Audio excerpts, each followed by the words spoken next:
दे रहे राष्ट्रभक्त कर्मचारियों को मेरा अभिनंदन। अर्बन बैंक के डायरेक्टर आदरणीय रंजीत बाबू हैं, वो रेलवे में जो रेल यूनियन चुनाव का आगाज हो गए हैं उसके बारे में आप हमारे देशभक्त SCCR में देशभक्त रेलकर्मी जो हैं उनको आप किस उद्देश्य से इतना बड़ा आप जो आंदोलन खड़ा कर दिए हैं, तो आप अपना भविष्य बताएं कि हमारे रेल साथियों को।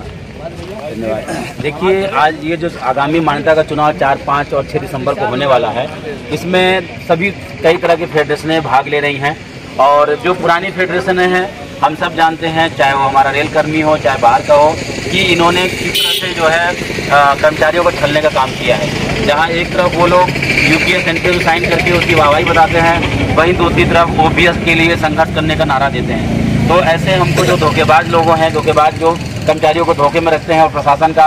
या सरकार की नीतियों का अनुपालन करते हैं, चाहे आप ठेकेदारी को ले लीजिए, निजीकरण को ले लीजिए। आज रेलवे में कर्मचारी घट करके 20 लाख से 12 लाख हो गया और आगे 8-10 लाख भी हो जाए। दिनों दिन रेलवे जिस प्रकार से प्रगति कर रहा है उसी हिसाब से हमको जिम्मेदार और समझदार युवाओं जो हमारे बेरोजगार हैं उनको यहाँ रोजगार देने की जरूरत है। लेकिन साथियों, हमारे जो है दोनों फेडरेशनों और जो तीसरा फेडरेशन है वो सब जो है इन सब समस्याओं में बिल्कुल ध्यान न दे करके निजीकरण, ठेकेदारी, निगमीकरण, आउटसोर्सिंग और NPS जैसी समस्याओं को जो है वो अपनी चुप्पी बांधे हुए है और उनका मौन समर्थन दे रहा है। साथियों, इसी सब समस्याओं को लेकर के जो आम रेल कर्मचारी है, जो मेहनत से अपना काम करता है और अपना सर्वोच्च अपने परिवार का अपना व्यक्तिगत स्वास्थ्य सब कुछ न्यौछावर करता है सुरक्षित रेल परिचालन के लिए और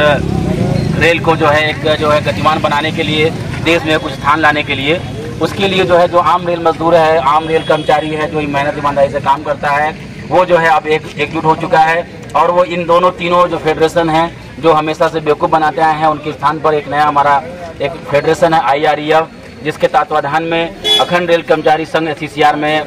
खड़ा है चुनाव में। उसको जो है जो रेलवे के सबसे बड़े एसोसिएशन है कैटेगरी एसोसिएशन SCCRTA, LRSA और AIGC उसको समर्थन कर रहा है और वो चाहता है कि कर्मचारियों की ये मान्यता का चुनाव उनका जो आगामी जो उनका भविष्य वर्तमान तय करेगा, साथ ही साथ जो हमारे देश के बेरोजगार युवा हैं उनका जो है भविष्य तय करेगा। इसलिए जो है इस बार जो है मान्यता के चुनाव में जो है जिसका चुनाव चिन्ह टेबल है और उसका सीरियल नंबर 1 है, उसमें सभी समस्त ईमानदार मेहनत का देशभक्त रेल कर्मचारी उसको वोट करेगा और जो है उसको भारी मतों से जिताएगा, ताकि ये संदेश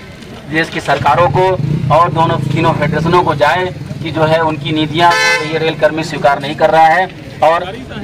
आने वाले समय में हम ऐसा बदलाव करेंगे कि जो हमारी OPS की मांग है, निजीकरण न करने की मांग है, निगमीकरण और प्राइवेटाइजेशन बंद करने की मांग है, उसके लिए हम लोग ईमानदारी से संघर्ष कर सकें और उसको रेल को बचा सकें। धन्यवाद। और एक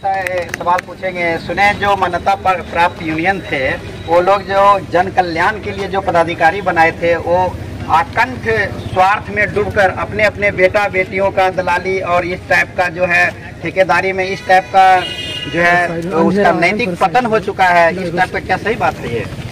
बिल्कुल सही बात है साथियों, और मैं ये बात बिल्कुल जिम्मेदारी से कह सकता हूँ कि जो भी दोनों फेडरेशन थे उन्होंने कभी आम रेल कर्मचारियों की भावनाओं को जो है ध्यान नहीं रखा। चाहे वो किसी भी मैटर को, आज सोच लीजिए कोई भी रेल कर्मचारी को न पर्याप्त विश्राम मिल रहा है, न पर्याप्त मूलभूत सुविधाएं नहीं मिल रही हैं। जहाँ वो काम करता है, जहाँ वो रहता है, न पीने का पानी है, न रहने के आवास अच्छे हैं, न पर्याप्त आवास है। वो मजबूरी में जो है किराए के मकानों में मकान मालिकों के जो है ताने सुनकर और धक्के खा करके रह रहा है। तो साथियों, ये जिम्मेदारी दोनों यूनियनों की थी जो वो सही से नहीं निभाए और इन्होंने सिर्फ अपने व्यक्तिगत लाभों के लिए काम किया। हम सब देख सकते हैं कि दोनों फेडरेशनों के लोग आज सत्ताधारी पार्टियों के नज़दीकी बना रहे हैं ताकि उनकी कुर्सियां, उनके व्यक्तिगत स्वार्थ, उनके व्यक्तिगत लोगों का जो है व्यक्तिगत लाभ हो सके और आम कर्मचारी को उनकी कोई चिंता नहीं है। और आप ये भी हमारे SCCRTA में जो देशभक्त रेलकर्मी हैं उनको आप आश्वस्त करें कि क्योंकि ऐसा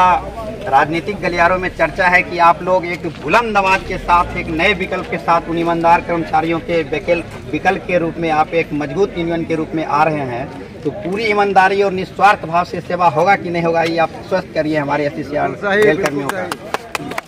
बिल्कुल, मैं आपको बताना चाहूँगा कि ये जो हमारा नया संगठन है ARKS अखंड रेल कर्मचारी संघ, जिसकी संबद्धता केंद्र में IREF के तत्वाधान में है। सबसे महत्वपूर्ण बात यह है कि इसमें कोई भी रिटायर्ड रेल कर्मचारी नहीं रहेगा। रिटायर्ड रेल कर्मचारी जो कि ऑलरेडी अपनी सेवा से निवृत्त हो चुका है, उसको वर्तमान की समस्याओं के बारे में कुछ जो है न तो उसका आभास है, न उसकी संवेदना उसके साथ रहती है। और साथ ही साथ जो हमारा नया ये जो संगठन है, इसमें ये बिल्कुल स्पष्ट है कि जो भी अन्य डिपार्टमेंट हैं, चाहे हमारे TRD हो, SNT हो, ब्रिज हो, कमर्शियल हो, मेडिकल हो, हर डिपार्टमेंट की एक स्पेशल समस्याएं, व्यक्तिगत समस्याएं, विभागीय समस्याएं हैं। तो उस समस्याओं का समाधान करने के लिए उनके ही बीच के साथियों को PNM में जगह दी जाएगी, ताकि वो अपने बीच की बातों को अच्छे से प्रशासन के सामने उठा सकें और अपनी मांग को पूरा कराने के लिए ईमानदारी संघर्ष कर सकें। इसलिए ARKS, जिसको विजय बंधु जी, जिसको पेंशन पुरुष के नाम से जाना जाता है, जिनकी पेंशन के OPS की लड़ाई NOPS के तहत जो चल रही है,